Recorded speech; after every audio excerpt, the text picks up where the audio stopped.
O'zbekistondagi akalarimiz tomonidan eng ko'p beriladigan va eng qiziqarli savolga javob beraman.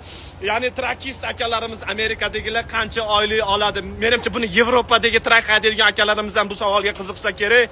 Sababi hech kim bir ochiq ma'lumot aytmaydi. Agar aytsa pul kamayib qoladi deb o'ylaydi. Baraka qochadi deb o'ylashadi. Bilmayman, menda unaqa narsa yo'q. Men hamma narsani ochiq haqiqatni gapiraman. Aytmoqchi akalar, trakni men o'zim oldim, o'zimni trakim.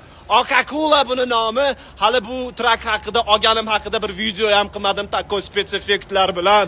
Hali oldingi qiynalgan holatlarimni qo'yib turib, Xudoga shukr, mana bir qadiga bir qishloqqa boledim. Madikor edim, ko't o'par edim. Mana shunaqa rezultatlarga erishdim deb turib, bu yerda XBT reklama qilmasdan, akalar, hamma narsani ochiqdan gapiramiz. Sizlar rahmiylarni keltirib, o'zimga isitish uchun unaqa shirin gaplar gapirmayman, lekin XBT ham reklama qilmayman. Xullas, akalar, Mercedes map turibdi aytmoqchi. Trak o'zinglarniki bo'lsa, haftasiga 4,000 ming topsanglar bo'ladi. Sezon bo'ladigan bo'lsa, mana shu hozir mana sezon bo'lyapti. Sentyabr, oktyabr, noyabr, dekabr oylarida sezonlar bo'ladi. Sheri bilan chiqadigan bo'lsanglar, 2 kishilab sheri bo'lib chiqadigan bo'lsanglar, kamida haftasiga 5,000-6,000 topasizlar, akalar. Endi meni pulim ko'p, bilasizlar, O'zbekistonda puli ko'plarga qanaqa munosabat qilishadi?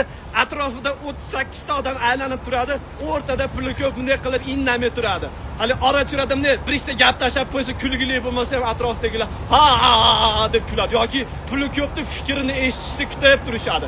Ha, menimcha bunaqa ekansa, to'g'ri aytyapsiz. To'g'ri aytyapsiz. Men O'zbekistonga borib, ashna seryozni yoqib o'rtada turaman, akalar, cho'ntagimga qo'limni tiqib olaman, bunaqa qilib, hali hammadan o'zimni aqlli his qilib turaman. Bizda shunaqa bilasizlarmi, e'tibor beringlar-da.